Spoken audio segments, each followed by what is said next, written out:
বঙ্গোপসাগরে আবারও তৈরি হচ্ছে ঘূর্ণাবর্ত। এর জেরে পশ্চিমবঙ্গ হোক বা বাংলাদেশ, দুই বাংলার একাধিক জেলাতেই থাকবে হলুদ সতর্কতা।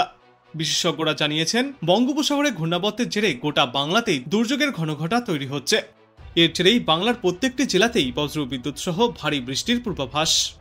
গতকাল থেকেই কলকাতা সহ বিভিন্ন জায়গায় ভারী বৃষ্টিপাত শুরু হয়েছে। এরপর আজও কলকাতা, হাওড়া এবং হুগলি জেলায় ভারী বৃষ্টির পূর্বাভাস দিয়েছে আবহাওয়া দপ্তর। আগামী 5 দিনে ভারী থেকে অতি ভারী বৃষ্টির পূর্বাভাস থাকবে সমগ্র বাংলায়। উত্তর হোক বা দক্ষিণ, সর্বত্রই থাকবে হলুদ সতর্কতা। আর ইতিমধ্যেই মৎস্যজীবীদের উদ্দেশ্যেও সমুদ্রে যাওয়ার ওপর নিষেধাজ্ঞা জারি করা হয়েছে। আবহাওয়া দপ্তর জানিয়েছে, আজ উত্তরবঙ্গের আলিপুরদুয়ার, কোচবিহার, জলপাইগুড়ি, কালিম্পং এবং দার্জিলিং জেলায় ভারী থেকে অতি ভারী বৃষ্টিপাত চলবে।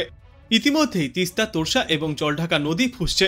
পাহাড়ি এলাকায় ধস নামার আগাম সতর্কতাও জারি করেছে আবহাওয়া দপ্তর। রাজ্যে আজ দিনের সর্বোচ্চ তাপমাত্রা থাকবে 28 ডিগ্রি সেলসিয়াসে এবং সর্বনিম্ন তাপমাত্রা ছিল 26 ডিগ্রি সেলসিয়াসে। আবহাওয়া দপ্তর জানিয়েছে, দক্ষিণবঙ্গের অধিকাংশ জেলাতেই আজ হালকা থেকে মাঝারি বৃষ্টি জারি থাকবে। ভারী বৃষ্টিপাত হতে পারে 2 চব্বিশ পরগনা, 2 মেদিনীপুর, মুর্শিদাবাদ, নদিয়া এবং পূর্ব বর্ধমান জেলার কোনো কোনো অংশে। আজ দিনভর বিক্ষিপ্তভাবে এই বৃষ্টি চলবে। আজ ব্যাপক বৃষ্টির সম্ভাবনা রয়েছে উত্তর 24 পরগনা, 2 মেদিনীপুর, ঝাড়গ্রাম, বাঁকুড়া, মুর্শিদাবাদ এবং নদিয়ার মতো জেলাগুলিতে। আপাতত রবিবার পর্যন্ত দক্ষিণবঙ্গের জেলাগুলিতে এই দুর্যোগপূর্ণ পরিস্থিতি বজায় থাকবে। এরপর আগামী সপ্তাহের মঙ্গলবার থেকে বুধবার নাগাদ আবহাওয়ার উন্নতি চোখে পড়তে পারে। সমগ্র দক্ষিণবঙ্গের পাশাপাশি কলকাতাতেও আজ সকাল থেকে কালো মেঘের আনাগোনা দেখা যাচ্ছে। গতকাল দফায় দফায় দিনভর বৃষ্টি চলেছে তিলোত্তমা মহানগরীতেও। এরপর আজও সকাল থেকেই দুর্যোগপূর্ণ আবহাওয়া দেখা যাচ্ছে এবং বৃষ্টি চলছে শহর জুড়ে। জলমগ্নও হয়ে পড়েছে নিচু এলাকাগুলি। জল জমে যানজটের ভোগান্তিও হচ্ছে। বিশেষজ্ঞরা জানিয়েছেন, আজ থেকে আগামী রবিবার পর্যন্ত বিক্ষিপ্তভাবে ভারী বৃষ্টি এবং টানা হালকা থেকে মাঝারি বৃষ্টি জারি থাকবে সমগ্র কলকাতায়। অন্যদিকে আজ দক্ষিণবঙ্গের পাশাপাশি উত্তরবঙ্গের জেলাগুলিতেও রয়েছে ভারী থেকে অতি প্রবল বৃষ্টির সম্ভাবনা। বিশেষজ্ঞরা জানিয়েছেন, উত্তরবঙ্গের ওপরের দিকের কয়েকটি জেলায় ভারী বৃষ্টিপাত চলতে পারে।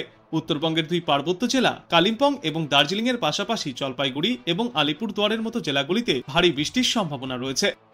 আজ শুক্রবার আর্দ্রতার পরিমাণ থাকবে সর্বাধিক 97% এবং সর্বনিম্ন 85%। ফলে বাতাসে অতিরিক্ত জলীয় বাষ্পের কারণে ভ্যাপসা গরম এবং আর্দ্রতাজনিত অস্বস্তি বজায় থাকবে দিনভর। বর্ষার শেষ ভাগে এই ধরনের বিক্ষিপ্ত বৃষ্টি চলবে সমগ্র বাংলা জুড়েই। তবে টানা ভারী বৃষ্টির সম্ভাবনা আপাতত নেই। দিনভর আকাশ আংশিক মেঘলা থাকায় রোদের তাপ অনেকটাই কম থাকার আশাও করা হচ্ছে। তবে বাতাসে আপেক্ষিক আর্দ্রতার পরিমাণ বেশি থাকায় অস্বস্তি বোধ হবে। বিশেষজ্ঞরা জানিয়েছেন, গোটা দক্ষিণবঙ্গেই আজ বৃষ্টির পূর্বাভাস। দক্ষিণবঙ্গের প্রায় সর্বত্রই বজ্রবিদ্যুৎ সহ মাঝারি বৃষ্টি চলবে। এই বৃষ্টির সঙ্গে ঘন্টায় সর্বোচ্চ 50 কিলোমিটার পর্যন্ত গতিবেগে দমকা ঝোড়ো হাওয়া বইবে। এরপর আগামীকাল থেকে দক্ষিণবঙ্গের জেলাগুলিতে ফের একবার ভারী বৃষ্টির পূর্বাভাস রয়েছে। রবিবার পর্যন্ত একটানা বিক্ষিপ্তভাবে ভারী বৃষ্টিপাত চলবে গোটা দক্ষিণ বাংলাতেই। উপকূল এবং পশ্চিমা অঞ্চলের জেলাগুলিতে ভারী বৃষ্টির পূর্বাভাস। শুক্রবার এবং শনিবার মৎস্যজীবীদের উদ্দেশ্যে সমুদ্রে যাওয়ার উপরেও নিষেধাজ্ঞা জারি করা হয়েছে। আর আজ থেকে আবারও একবার উত্তরবঙ্গে ভারী বৃষ্টির পূর্বাভাস দিয়েছে আবহাওয়া দপ্তর। জলপাইগুড়ি, আলিপুরদুয়ার, কালিম্পংয়ে আজ ভারী বৃষ্টিপাত চলবে। শনিবার এবং রবিবার মালদা, উত্তর দিনাজপুর ও দক্ষিণ দিনাজপুর জেলায় ভারী বৃষ্টির সম্ভাবনা। এই ভারী বৃষ্টির ফলে তিস্তা, তোরসা এবং জলঢাকা নদীতে জলস্তর বৃদ্ধি পাবে, যার জেরে ফের একবার নিচু এলাকাগুলিতে বন্যা পরিস্থিতিও দেখা যাবে। আবহাওয়া দপ্তরের পূর্বাভাস অনুযায়ী দক্ষিণ উড়িষ্যা এবং দক্ষিণ ছত্তিশগড় অঞ্চলে অবস্থান করছে একটি নিম্নচাপ। এর জেরে পশ্চিমবঙ্গ সহ পূর্ব ভারতের বিভিন্ন জায়গায় আবহাওয়ার বড় প্রভাব পড়ছে। কলকাতা সহ দক্ষিণবঙ্গের বেশ কিছু জেলায় আজ বজ্রবিদ্যুৎ সহ মাঝারি বৃষ্টির পূর্বাভাস রয়েছে। আর এই বৃষ্টির সঙ্গে ঘন্টায় সর্বোচ্চ 30 থেকে 40 কিলোমিটার গতিতে ঝড়ো হাওয়া বইবে। আজ রাত থেকে এই বৃষ্টির দাপট আরও বাড়বে। এরপর শুক্রবার, শনিবার এই বৃষ্টির সম্ভাবনা আরও বাড়তে চলেছে মুর্শিদাবাদ, নদিয়া, 2 চব্বিশ পরগনা, পূর্ব মেদিনীপুর, ঝাড়গ্রাম, বাঁকুড়া এবং পশ্চিম মেদিনীপুর জেলায়। এছাড়াও পশ্চিমবঙ্গের বাদবাকি এলাকাগুলিতেও বৃষ্টি চলবে। সবথেকে বেশি ভারী বৃষ্টির সম্ভাবনা রয়েছে আগামী সোমবার থেকে পুরুলিয়া এবং পশ্চিমা অঞ্চলের কয়েকটি এলাকাতে। প্রবল বর্ষণের সম্ভাবনা রয়েছে। আর এই একটানা চলা বৃষ্টির জেরে ফের একবার বন্যা পরিস্থিতিও দেখা যাবে নিচু এলাকায়। উত্তরবঙ্গের জেলাগুলিতেও রয়েছে ভারী বর্ষণের সম্ভাবনা। আজ জলপাইগুড়ি, আলিপুরদুয়ার এবং কালিম্পংয়ে প্রবল বৃষ্টিপাত চলবে। এরপর আগামী 2 দিনে এই একই পরিস্থিতি বজায় থাকবে। সপ্তাহের শেষের দিকে মালদা, উত্তর ও দক্ষিণ দিনাজপুরে ভারী বর্ষণের সম্ভাবনা রয়েছে। এদিকে আজ কলকাতায় সারাদিনই আকাশ মেঘলা থাকবে, কয়েক দফায় বজ্র বিদ্যুৎ সহ বৃষ্টিপাতের সম্ভাবনা রয়েছে। সপ্তাহের শেষ পর্যন্ত শহরে বৃষ্টির প্রবণতা বজায় থাকবে, তবে একটানা ভারী বৃষ্টির সম্ভাবনা নেই, কিন্তু বাতাসে প্রচুর জলীয় বাষ্প থাকায় আর্দ্রতাজনিত অস্বস্তি অনুভূত হবে। বাংলার পাশাপাশি দেশের বিভিন্ন প্রান্তেও বৃষ্টির দাপট বাড়তে চলেছে। গুজরাট, মহারাষ্ট্র, কর্ণাটক, অসম, মেঘালয়, অরুণাচল প্রদেশ এবং ত্রিপুরায় প্রবল বর্ষণের সতর্কতা জারি করা হয়েছে। কোথাও কোথাও ভারী থেকে অতি ভারী বৃষ্টিরও সম্ভাবনা। আজ কলকাতায় হালকা থেকে মাঝারি বৃষ্টির সম্ভাবনা এই নিম্নচাপটির জেরে। হাওড়া, হুগলি, পূর্ব বর্ধমান, মুর্শিদাবাদ, নদিয়া, উত্তর ও দক্ষিণ 24 পরগনা, পূর্ব ও পশ্চিম মেদিনীপুর এবং বাঁকুড়া ও ঝাড়গ্রাম জেলাতে বজ্রবিদ্যুৎ সহ বৃষ্টির পূর্বাভাস জারি করা হয়েছে। আর এই বৃষ্টির সঙ্গে এই সমস্ত এলাকাগুলিতে প্রতি ঘন্টায় সর্বোচ্চ 30 থেকে 40 কিলোমিটার গতিতে দমকা ঝোড়ো বাতাস বইবে। সমুদ্র উত্তাল থাকার কারণে উত্তর বঙ্গোপসাগর এবং সংলগ্ন পশ্চিমবঙ্গ উপকূলে মৎস্যজীবীদের উদ্দেশ্যে আগামী শনিবার পর্যন্ত সমুদ্রে যাওয়ার ওপর নিষেধাজ্ঞাও জারি করা হয়েছে। এদিকে আজ কলকাতায় দিনে সর্বনিম্ন তাপমাত্রা থাকবে 26.6 ডিগ্রি সেলসিয়াসে এবং আজ সর্বোচ্চ তাপমাত্রা থাকবে 30 ডিগ্রি সেলসিয়াসের আশেপাশে। বাতাসে জলীয় বাষ্পের পরিমাণ বা আপেক্ষিক আর্দ্রতা থাকবে 84 থেকে 98%। গত 24 ঘন্টায় 14.4 মিলিমিটার বৃষ্টিপাত হয়েছে কলকাতা এবং তার পার্শ্ববর্তী এলাকাগুলিতে। গতকালের পর আজও দিনভর মহানগরীতে আকাশ আংশিক মেঘলা থাকবে। এরপর আগামীকাল থেকে কলকাতা সহ দক্ষিণবঙ্গের জেলাগুলিতে বৃষ্টির পরিমাণ অনেকটাই বাড়বে। আগামী সোমবার পর্যন্ত বিক্ষিপ্তভাবে ভারী বৃষ্টিপাতের সতর্কতা রয়েছে কলকাতা সহ গোটা দক্ষিণ বাংলাতেই।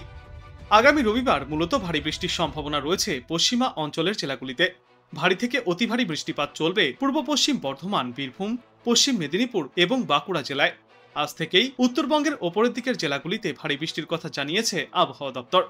জলপাইগুড়ি, আলিপুরদুয়ার এবং কালিম্পং জেলাতে ভারী বৃষ্টিপাত চলবে। বজ্র বিদ্যুৎ সহ ঝড় বৃষ্টি হতে পারে দার্জিলিংয়ে। চলবে ঝড়ো হাওয়াও। সিকিমেও রয়েছে ভারী বৃষ্টির পূর্বাভাস। আর এই একটানা চলা বৃষ্টির জেরে উত্তরবঙ্গের পাহাড়ি এলাকা এবং সিকিমের পাহাড়ি এলাকায় ধস নামার সম্ভাবনাও তৈরি হচ্ছে।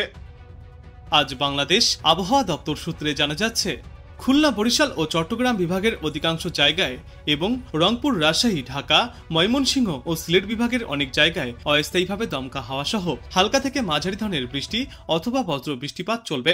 সেই সাথেই খুলনা, বরিশাল ও চট্টগ্রাম বিভাগের কোথাও কোথাও মাঝারি ধরনের ভারী থেকে অতি ভারী বর্ষণ চলবে। সারা দেশে দিন এবং রাতের তাপমাত্রা প্রায় অপরিবর্তিতই থাকবে। আগামীকাল রংপুর, খুলনা, বরিশাল ও চট্টগ্রাম বিভাগের অধিকাংশ জায়গায় এবং রাজশাহী, ঢাকা, ময়মনসিংহ ও সিলেট বিভাগের অনেক জায়গায় অস্থায়ীভাবে দমকা হাওয়া সহ হালকা থেকে মাঝারি ধরনের বৃষ্টি অথবা বজ্র বৃষ্টিপাত হতে পারে। সেই সাথেই রংপুর, খুলনা, বরিশাল ও চট্টগ্রাম বিভাগের কোথাও কোথাও মাঝারি ধরনের ভারী থেকে অতি ভারী বর্ষণ চলবে। সারা দেশে দিন এবং রাতের তাপমাত্রা প্রায় অপরিবর্তিতই থাকবে। 24 আগস্ট রংপুর, খুলনা, বরিশাল ও চট্টগ্রাম বিভাগের অধিকাংশ জায়গায় এবং রাজশাহী, ঢাকা, ময়মনসিংহ ও সিলেট বিভাগের অনেক জায়গায় অস্থায়ীভাবে দমকা হাওয়া সহ হালকা থেকে মাঝারি ধরনের বৃষ্টি অথবা বজ্র বৃষ্টিপাত চলবে। সেই সাথেই রংপুর, খুলনা, বরিশাল ও চট্টগ্রাম বিভাগের কোথাও কোথাও মাঝারি ধরনের ভারী থেকে অতি ভারী বর্ষণ চলবে। সারা দেশে দিন এবং রাতের তাপমাত্রা প্রায় অপরিবর্তিতই থাকবে। 25 আগস্ট রংপুর, রাজশাহী, ময়মনসিংহ ও সিলেট বিভাগের অনেক জায়গায় এবং ঢাকা, খুলনা, বরিশাল ও চট্টগ্রাম বিভাগের কিছু কিছু জায়গায় অস্থায়ীভাবে দমকা হাওয়া সহ হালকা থেকে মাঝারি ধরনের বৃষ্টি অথবা বজ্র বৃষ্টিপাত হতে পারে। সেই সাথেই সারা দেশের কোথাও কোথাও মাঝারি ধরনের ভারী থেকে অতি ভারী বর্ষণ চলবে।